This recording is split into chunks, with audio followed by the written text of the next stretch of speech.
Oh, let's get ready for Monday Mortgage Minute with your hosts, Tom McNamara and Bruce Woodburn.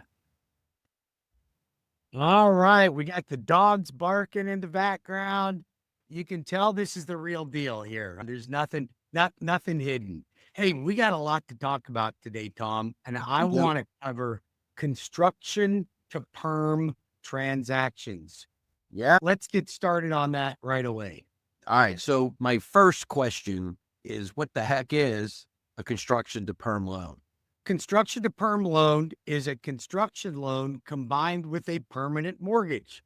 So permanent mortgage is what you would typically get if you were buying a home.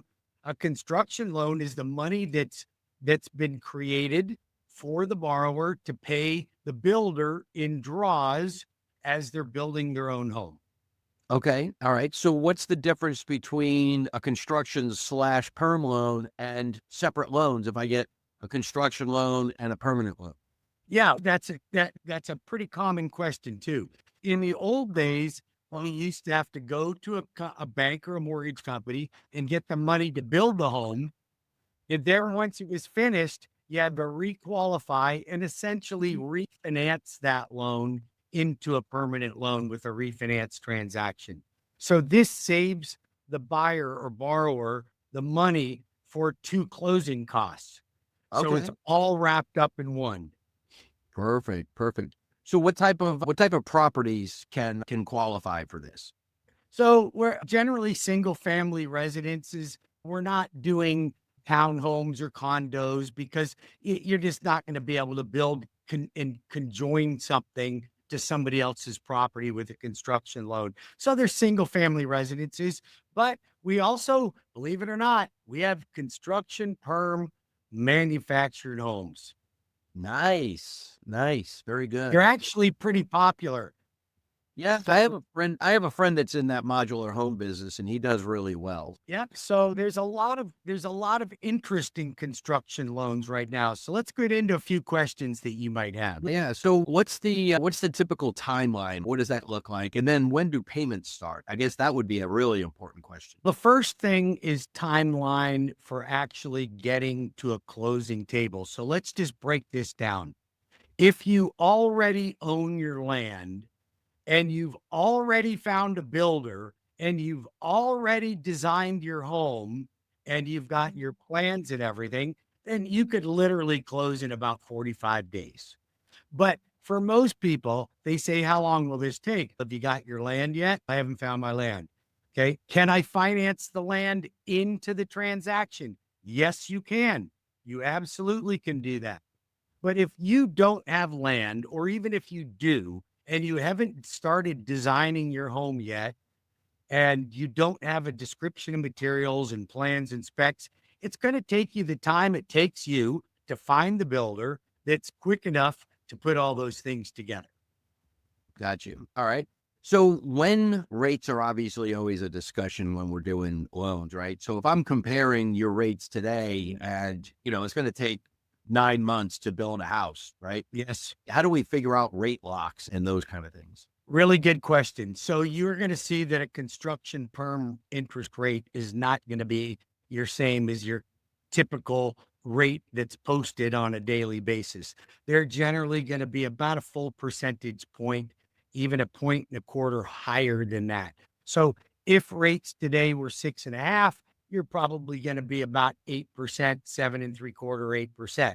Now, that's not a permanent rate unless rates were to go up after your house is finished, then you're guaranteed that rate.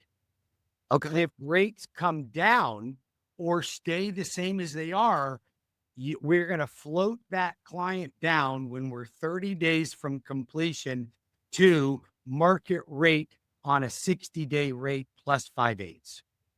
So sounds to me like during the draw period, during the period that the house is under construction, I'm going to pay a little bit more for the money that I'm borrowing, but correct me if I'm wrong, I'm not borrowing the whole amount up front, right? No, not only you're not borrowing it, you're only paying on the portion that has been drawn. So typically at the closing, if you're buying a lot, I'm going to pay the seller the lot off. Then I'm going to give the draw about a 10% draw of the construction costs. So if you had 500,000 in construction costs, I'm going to give the builder 50 grand. You're going to pay payments on the 50 grand. Interest only. Interest only And payments. So I'm interest paying only it payments. slightly higher rate than I would permanently, but I'm paying it on a smaller amount of money that is going to slowly grow, right? Because I'm going to be drawing new money as we go. That's Eventually right. the house gets completed and I get either the lower of the two current market rate for the day that we're buying it, or the permanent loan, no higher than what I was temporarily. Never higher and almost always lower. That's a pretty nice hedge right Now, there. there is one other thing. There are options for you not to make any payments during construction. So Okay. I can take that and I can formulate based on, say, a 10-month close time or a 12-month build time, 10-month build time, 9-month build time, 6-month build time, whatever it is. I can collect that money in the loan. Now, your house has to appraise for that much more for me to do that, but I can collect it if it does, and then you make no payments. I don't personally like that option because then it looks like they're paying more for their house than they actually are because I'm collecting that money. So I prefer just make interest only payments during construction. It's much easier. Sure. Okay, that sounds great. How does the draw process work? If we're in there, like when does the builder get paid? How do we know that the funds are going to be there? Because I know, like with a regular loan, you allocate all the funds up front, right? Yep. So you have to remember when we close a one-time close construction perm, the mortgage is physically closed before any ground is ever even broken. So this is a done loan. The loan is done. It's finished. The money is just held in an escrow account. And as the builder progresses based on either a line item draw schedule or a percentage draw schedule, we let the builder and the client choose, but depending on what they are, then the builder then goes on an app that we use and says, I'm ready for draw number 2. It's $50,497.22 because the slab is finished and the stem walls are up. Okay. Then we send an inspector out. The inspector inspects that it was done and completed because we're not going to give a builder draws unless we know the work's actually been done. And having said that, draws are only made from work completed, not work to be done. It's work completed. Only exception is that first draw that you're giving them. First draw is the only one. And that's ultimately in design supposed to be to pay for materials to order because you're going to need to order trusses and cabinets and things well in advance. And generally that 10% is hardly enough to even cover some of that. Yeah, so the builder's probably got some equity in this thing as they're moving through. Speaking of that, what are the requirements of a builder? Like, I can't just go pick my cousin up the road that just got his GC license. We will not let any builder that is related to our borrower in any fashion build a home for them whatsoever. Those are disasters waiting to happen. Sure, that makes sense. And so what if it's a random builder that just got his GC license last month? That's probably not going to cut it. So what kind of requirements do we have? Do they have to have a certain number of homes built? Five completed, 3 in the last 12 months.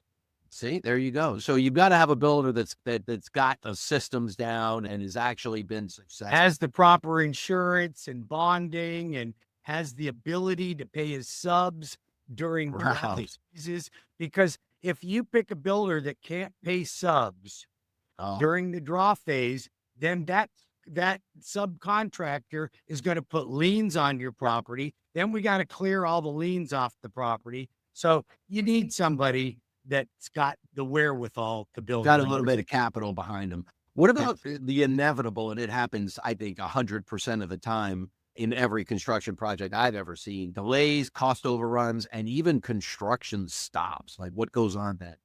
We don't generally see a lot of construction stops unless something happened to the builder. There was some type of a weather event, but things tend to move along fairly well. It just depends on the builder that you pick as to how far and how fast things move along. But I do suggest that you spend the time and pick the right builder, because picking the wrong builder can be a nightmare. And once you start, it's really difficult to switch builders midstream. It is. I know my cousin built a house a couple of years ago, and the builder took an extra 9 months to complete it. Didn't even complete it. He ended up having to sue the guy. It was a big mess. Yeah, you don't want that. Yeah. You absolutely don't want that. Some of the other things that I found that a lot of people think that they have to put 20% down or they have to own their own lot. I can finance the lot into this. The only delays that happen with financing the lot is if you're buying a lot from one person and then you're building with the builder, you got to be able to pay that lot seller off. Are they going to wait long enough for you to put your plans and specs and building everything together so I can close it? So that's going to have to be something that the buyer would negotiate with the seller of the land if there's going to be some type of delay for them, so I can pay it all off in one shot. Gotcha. But we also do 5% down conventional, 100% VA, and 3.5% down FHA.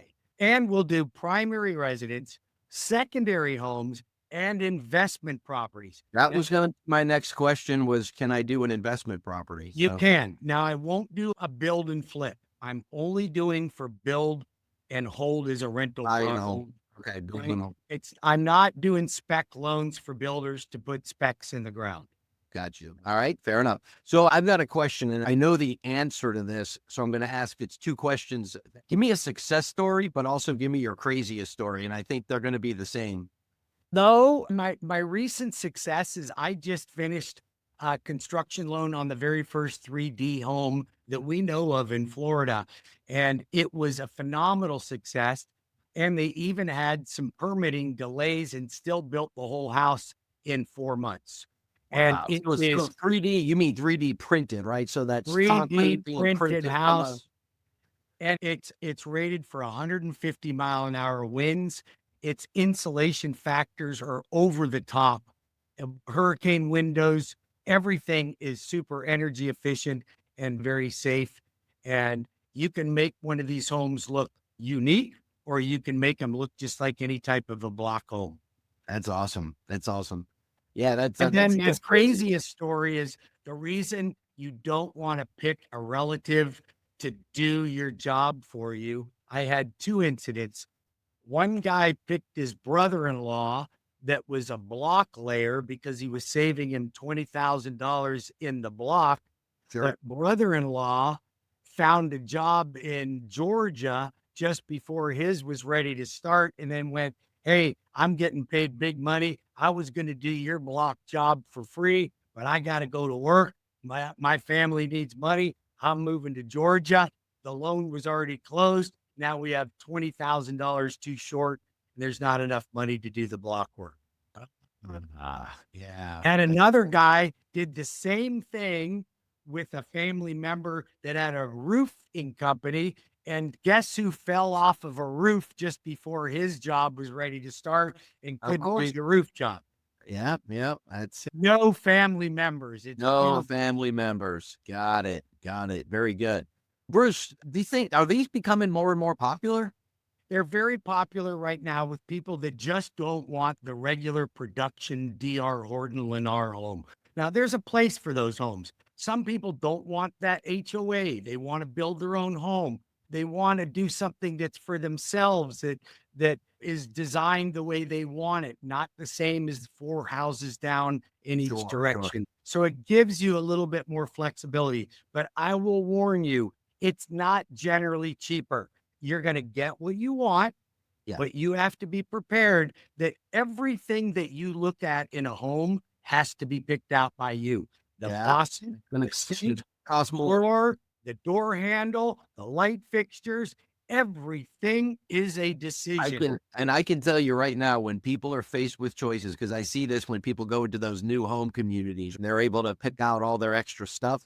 They go into those design centers with, oh, I'm going to spend 20 grand, and 85 grand later, they got all their updates, and they even didn't get what they wanted. They skimped on a few things. It's so true. But listen, this is an alternative for all of you that really think that maybe construction to perm loan is something that I'd like to investigate. Cross country is number one with them. We have our own department. We focus solely on construction lending, and we have a variety of products. And we're going to be bringing out a USDA construction perm soon. Bruce, Yeah, we are a bro, minute it's- over, my friend. We gotta book it. We're supposed to do this in 15 minutes, but we went a few minutes A over. little room to cover. Have a We great did. All right, man. See ya.